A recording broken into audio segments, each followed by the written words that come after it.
Hi, my name is Jimmy Williams with NFL Draft Diamonds. And with me today, I have a diamond in the rough I want you guys to meet. This here is Joseph Northcutt, defensive lineman out of Western Oregon. Nice to have you today, sir. Thank you for having me on, Jimmy. I'm excited. Hey, want to get a chance to meet you.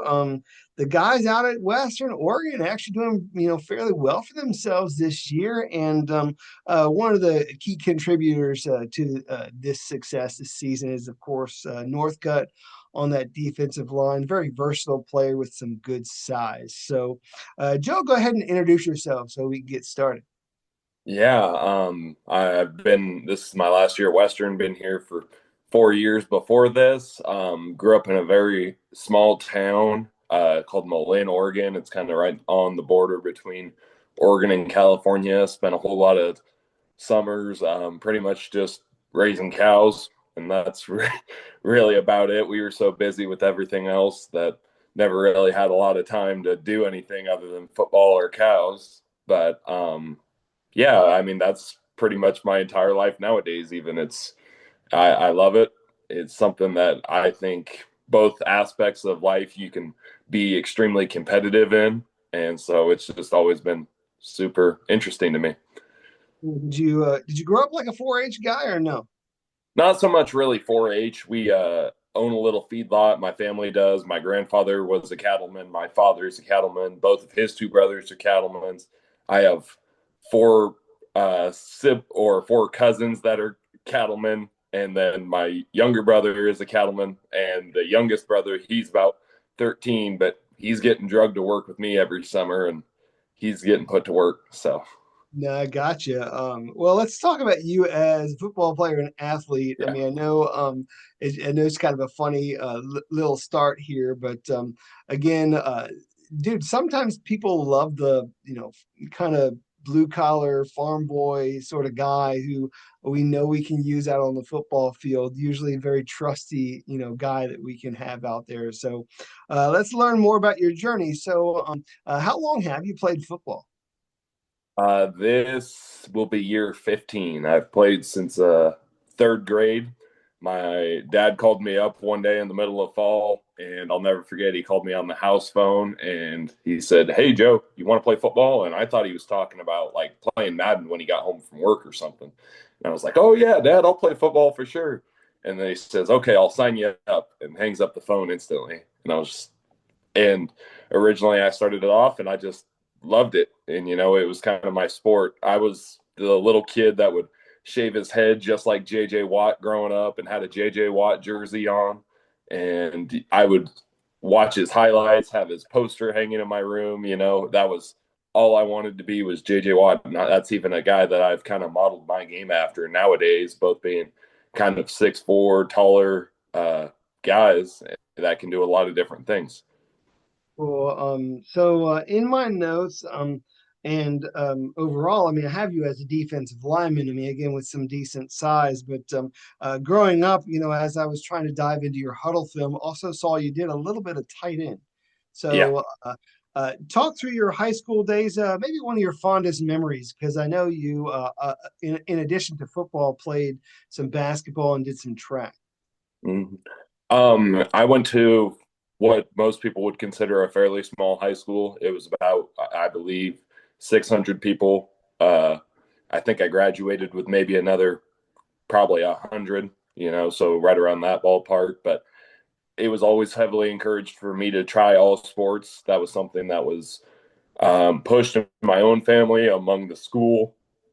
And so, yeah, I really tried to dive in and give all sports that same mentality that I had great success with in football of really just attacking the practices and attacking the weights and just trying to dive into them as much as I can. That's always been my mentality with other sports. And so in basketball, I was over there and I was the guy that would be really tough on box outs. I was setting a lot of really hard screens, got a lot of, second chance points, would be go diving out of there. Wasn't maybe the most skilled guy by any means, but the effort you could see kind of shine through.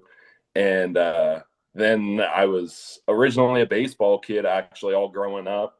And our high school had a very good baseball program, and I was chugging along with that when the track coaches were trying to pursue me to come throw shot put, come throw javelin, come do all these different events. They finally kind of wore me down, and I gave it a whirl and did that for only 2 years because COVID took away one of those years. But it was a fantastic experience. I think I finished second in the state my senior year. I couldn't tell you exactly what the throw was, but it was a Hey, fun experience. it's fine. I mean, and again, as I was kind of diving into some of your earlier information there, again, you had attended Henley High School, again, like you said, smaller high school for some. And so you're playing all these different sports, but we're really looking at a guy who maybe 235, 6'4", 235, somewhere along there, around there. I Yeah. mean, and I'm looking at a guy who, how am I going to maybe, move him around, at the collegiate level? Like, is he playing tight end? Is he playing edge rusher? What am I going to do with him? And so, walk me through the recruiting and how you ended up at Western. I talked to I wouldn't necessarily say I was under recruited by, I mean, I don't really give too much thought or concern into it, but Mhm. I talked to a good amount of schools. A lot of them, I would say probably half to maybe more wanted me to actually, oh, Yeah, you're did good. my Keep going. screen, okay. Um, Probably half or more wanted me to actually play tight end rather than defense. And it wasn't so much that I had an opposition to offense. It was more that I just wanted to find a school that I was going to be that was the best fit for me. And I worked into some special packages last year playing tight end and defense for Western Oregon, and the run blocking's still there. Haven't even tried to catch any passes or anything. That's not really what I'm just trying to do whatever the team kind of tells me to. But No, yeah, it's fine. I mean, again, like you go with the team who really wanted the most out of you, which they have. I mean, they wanted to mold this guy into a stellar defensive lineman, and so sometimes these schools, what they try their best to do is they try to find guys who maybe aren't there yet that they want to mold into something great. And so we take a guy like you, comes in maybe 230, 235, puts on 40 plus pounds, ends up playing interior defensive line, a little bit of edge rusher too. So talk about your school, man. What makes that university so special for you? for me, it all started with the coaching staff right away. That was what truly caught my attention on my visit. I was recruited by a guy named Jason Slowey. He's an alumni here. He played in the NFL for a few years, All American center from Western Oregon. And just something about his passion and his fire really just lit something in me. And it made me decide, like, this is the school I want to go to. I didn't even meet any of the other coaches yet when I committed. I just met him. Uh, get to school, get to meet Arn Ferguson, the head coach, get to meet Joe Mortensen and Noah Aloisi, our defensive line coaches, and they've just been awesome. I can't speak highly enough of them. I try to every single one of these meetings I have with Arn Ferguson. It's just mind blowing because he knows so much about the game. He's been around it for so long, and he's forgotten more than I probably know. And I just tried. I love the game of football just in general. I love watching it. I've always loved kind of seeing coaching designs behind it and stuff. So I always try to just soak it all up like a sponge, all that different knowledge. And he's been the perfect guy for me to do that because he will break down every single minute step in the process of how a player was able to make this play.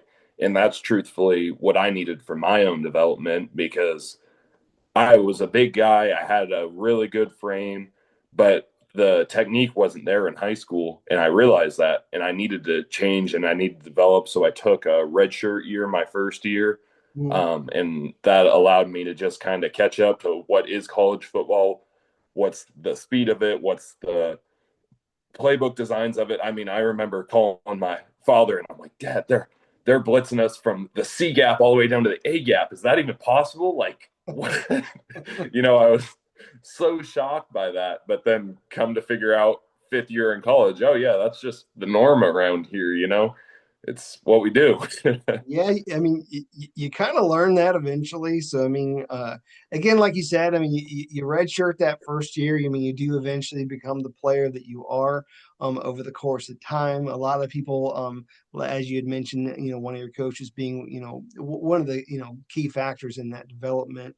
Talk about that defense as a whole, maybe perhaps schemes that you've worked in, and just kind of you as a player, because I mean, I kind of hinted a little bit at you being a versatile piece that can be moved around a bit. Yeah, and that's why I think this defense is such a great fit for me.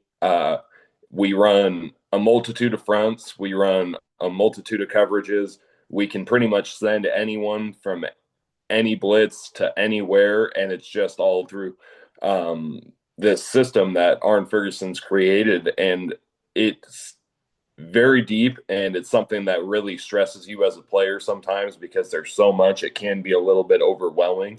But it's one of those things where if you break it down just piece by piece and slowly accumulate to it. I was spending every night my freshman year, we have it on Google Slides, a lot of our playbook. And so I would literally be scrolling Google Slides and saying, okay, on this blitz, I'm going to go into here.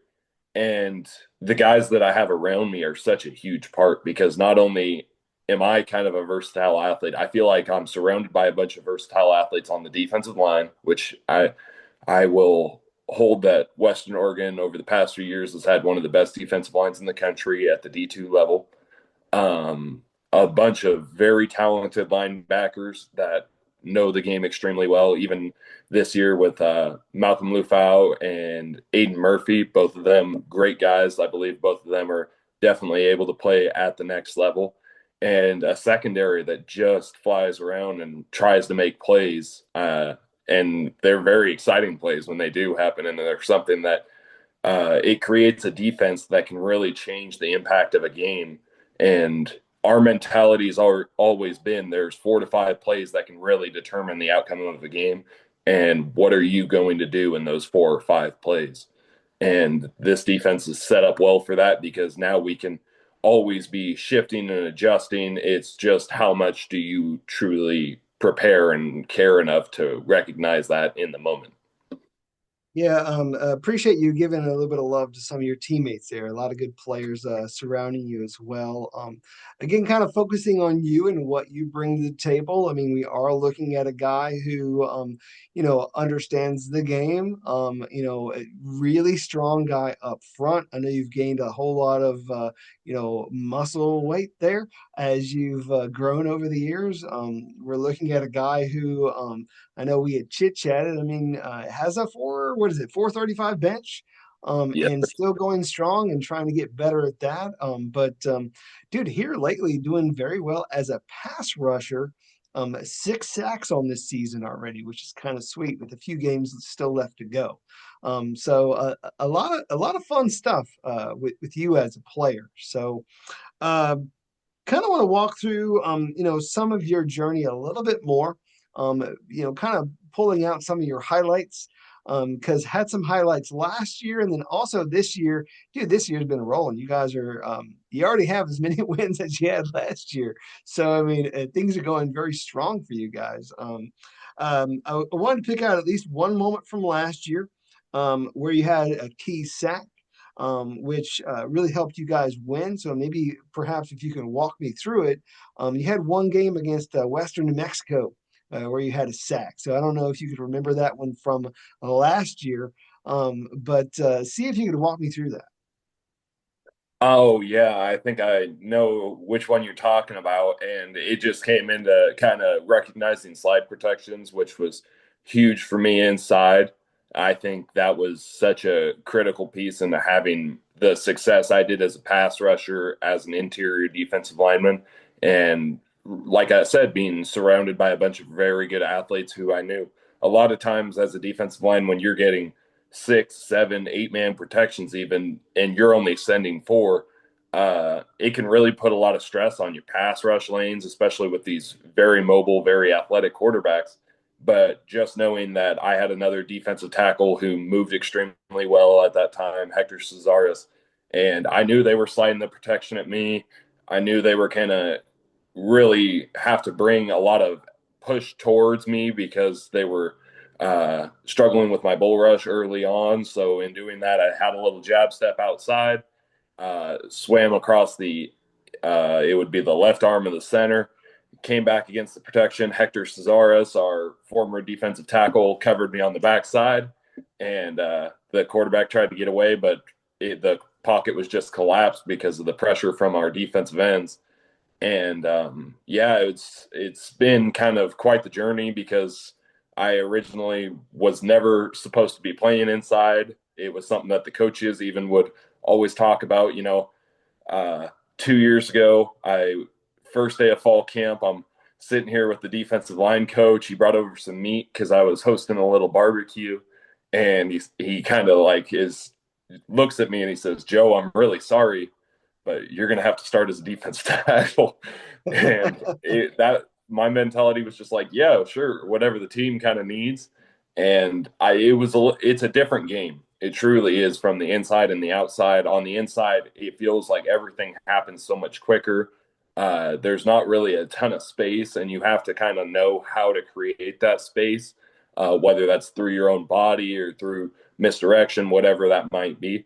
And trying to learn like that second game or that second style of play, while it was difficult, no doubt, it helped me out so much because now I'm to the point where, yeah, I can kind of pick and choose offensive lineman matchups that I really like in certain situations. And the coaches say, "Hey, Joe, go be a nose guard right here. Hey, Joe, play a wide nine in this technique and rush off the edge." And that's just more tools to add in the tool bag for me. So I love it entirely, especially if it's a good matchup for me. I'm licking my lips and I'm ready to go.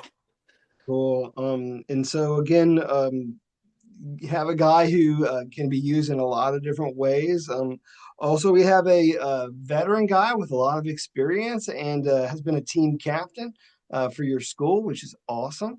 And so, kind of want to lean more into this year, as I'd mentioned, you guys doing very well. Had an earlier game this season where you throttled, who was it? Saul Ross State over what is it, like 66 points? Gosh, man, like completely dominated in that game.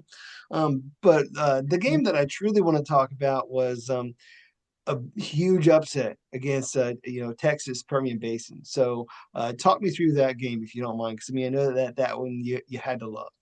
Oh yeah, it was fantastic environment, fantastic crowd. We got it as a home game, which only helped us out even more. Um, the mentality going into it for the whole team was just we know we can be a top tier team, but we have to have high energy. We have to have high focus and high determination because we knew they were a fantastic program. We know that they weren't going to go away in the third quarter. And even when finally got the lead on us, fourth quarter, there was about 6 minutes left. I mean, I'm not even on the offensive side of the ball, but just watching the offense go out, you would have thought we were up 35-0. They were just on a mission. They were really just locked in and focused. And even when they're driving the ball down the field with 2 minutes left, it's one of those situations where a field goal puts you into OT and you really don't want to go into overtime against a team like that. And they're getting it into the field goal range. They throw a pass across the middle, and just seeing Malcolm Lufau come in, knock the ball out with very little time remaining, and we got the ball right there in front of a bunch of friends and family and home crowd. It was maybe one of the best football games I think I've ever played in my entire life. It was so much fun, and this team truly, I do believe, is different. And we've just got to keep our heads down, keep focused, and approach it one game at a time because I think over the years, when I've been here, we've been consistently a very similar team. Even last year, we were sitting right at 6-2 record, about to play Kingsville again. The schedule was exactly the same, and we lost the last three out of our four, which really looking back on it, probably knocked us out of playoff contention. And that's definitely been a driving force behind me and a lot of the older guys is realizing, okay, we've got a chance to do this right finally. Let's do everything we can in our power to make it right. And not last year we got too hung up trying to, be that team. And this year we're just trying to be the best version of ourselves. And it's showing each day in practice too. Guys are high energy, guys are locked in, and you don't really see as many of those high energy practices when you're 9, 10 weeks into the season. Guys' bodies start hurting, but now it's even the backups are coming in when we need to lighten it up on the starters, and they're high energy and they're making plays. And when you get a organization run like that, it just makes everything so much better. And I'm so proud of this team and the way we performed, but we still got a long ways to go. So Right, right.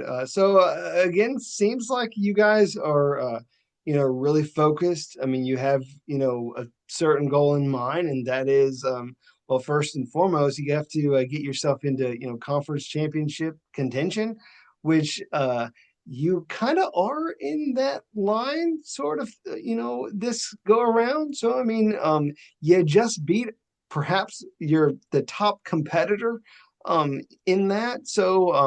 Or at least we talked about it is what I mean. Who's to say you guys can't, make that playoff run this year? I mean, I think it would be fun to be able to get there this year as you close out your time there at Western Oregon. Great. Joe, we talked about your highlights and you as a player. You bring a lot to the table, both as a pass rusher and run defender. But I kind of want to meet the guy under the helmet a little bit more so than just perhaps a cow herder. So if there's more you want to share about yourself, have at it, man. Any interesting fun facts, hobbies, let me know. Have at it. well, I'm a little bit of a nerd. It's some. I was the kid. My parents always make fun of me. They got me a sports record book in fourth grade for like Valentine's Day. They thought it was just like a little stocking stuffer or something.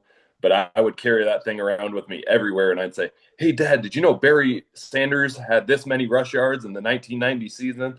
And things like that. And that's just always been kind of me. Is yeah, those are my hobbies. Those are off the field. I try to be a good man. I am a believer in God. I'm very family oriented. I try to be the best character I can be off the field, on the field. It might not always look like that 100% of the time, but that's been something that I've worked for. Um, and yeah, I like Star Wars. I'm a big superhero guy. Got a few like posters up in my room and stuff still to this day. Big Johnny Cash fan. But Fun. I like truthfully, that. I love being active. I love hanging out with my friends. I've developed a lot of very close relationships here at Western Oregon, and just excited for whatever the future might hold. But whatever God's got in plans for me, I'm just gonna attack it the same way I always have. So. Cool. Well, I try my best to write down a few things before we started this. Before I even met you, I wrote down some random questions. So just sort of play along for the next couple minutes as I kind of go through these things. Um, Favorite breakfast cereal? This one's a little bit of I always kind of catch some flack for it, but it's a hidden gem to me. I'm a big fan of honey bunches of O's, not oats, O's, with whole milk, and that was pretty much all I did my freshman and sophomore year. I was pounding a whole bunch of O's. That's just my go-to. I think it's the most consistent. It does the best holding up with milk. It's probably a little bit too high in sugar, but has a good amount of fiber, so we'll take it. It's all right. And you had to throw in that whole milk too, because Yeah, for a guy who have to wants to has to be maintain whole that milk. defensive lineman look. So I mean, I hear you.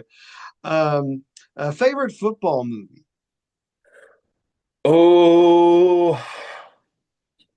I guess if you're talking best football movie, it'd have to be Friday Night Lights. I think it tells a beautiful story about how football to me, the amazing part of the game is it's not fair to everybody. And I always just simplify it as to the way the ball bounces in a fumble. The way the way it bounces in a million different directions, and you never can anticipate the next bounce. So yeah, Friday Night Lights, certainly a great movie. One that I know a lot of people really enjoy, like that atmosphere.